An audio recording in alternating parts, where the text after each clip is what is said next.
does it relate? What does it mean for me? Again, if we get that right, it doesn't matter what else we get wrong.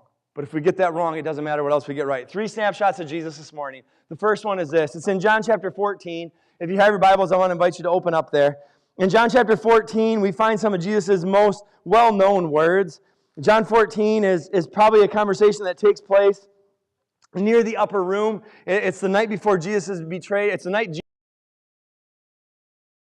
Jesus has just gotten done in the upper room. The upper room was the place where Jesus and his disciples met, where the installment of the Lord's Supper took place.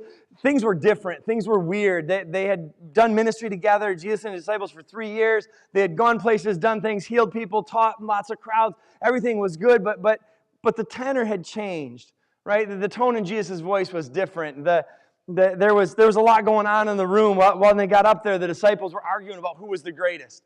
I'm better than you. No, I'm better than you. Well, you're both bums because I'm the best, right? And Jesus he's there, and you just tell there's anxiety and tension, and Jesus kind of recognizes that. Jesus is talking different language. He's talking about going away. He's saying he won't be with them much longer. I think coming off of the day when he comes into Jerusalem and everybody's all excited, right? Everything's all excited. Palm Sunday. I mean, there's just a lot of emotion in the air, but there's still this tension. Jesus is talking funny things.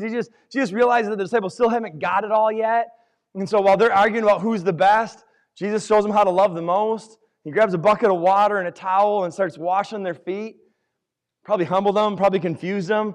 Probably a couple are going like, it was your fault. They're pointing back and forth at each other. Then Jesus starts to talk to them. He takes the bread and he breaks it, gives thanks, and he's like, hey guys, when you eat this bread, you're going to be thinking about my body. And they're like, no, I'm thinking about bread. I mean, again, for us, we see it now and we're like, oh, that makes sense. But for them, they're like, what? He takes a cup of wine and he's like, hey, when you drink this, you're going to think of my blood. And so I was kind of look around like, what? I don't fully, like, this is the Passover meal. This is the blood of the Lamb. This isn't you, Jesus. And then he says, listen, things are about to get really sideways here. Tonight's going to go not like you think it's going to go. I'm going to be going away. You can't come. And they're all like, no, Jesus, that's not true. They're expecting kingdom. They're expecting victory. They're expecting him to expel the Romans and to bring this hope. And they're going to be right along the side. And they're going to build this great kingdom. And everything's going to be great. And just so y'all know, tonight, y'all are going to walk away. You're all going to be betraying me. You're all going to deny that you know me. You're all going to run and flee. And the disciples, one after another, like, not me, Jesus. Like, I'm your boy. Right? Like, I got this. I am going with you. Like, it doesn't matter. Peter especially is like, Jesus, I got this. I'm going with you. And Jesus looks straight at Peter. And he's like, Peter, before the rooster crows 3 times, you're going to deny 3 times that before the rooster crows, you're going to deny 3 times that you know me. And Peter's going like, dude, it's already night. Like, all I'm doing is going to bed. What are you talking about? Jesus like, I would die with you. Jesus says, yeah, one of you is going to be betraying me. Judas has left. There's tension. There's pressure building up. I wonder sometimes if that upper room doesn't feel a lot like our lives. Lots going on. The world's sped up. I mean, if you just think about from Easter to Easter 2 years ago, we were all sitting in our houses wondering if we could talk to someone. Wondering what the world was going to look like.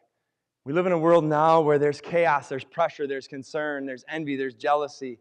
What's the future going to bring? What's tomorrow going to hold? How's this going to work out? What's going to happen? Am I going to pay my bills? Am I going to be able to love my family? What about the personal things, right? The tests at the doctors you're waiting for, the friction that you have with your spouse, the wondering what your kids are going to do. There's a lot of pressure, right? The song from Encanto, surface pressure. Emily knows every word of it. I don't know a lot, but right? Pressure like a drip, drip, drip, and it just won't stop. Whoa, and she does a dance or something. And pressure from the tip, tip, tip, and you're ready to pop or stop. I'll get them wrong, right? But you all know them, or a lot of you know those words, right? Here's what I think. I think a lot of us try to hold it together really, really well. All right, on the surface, but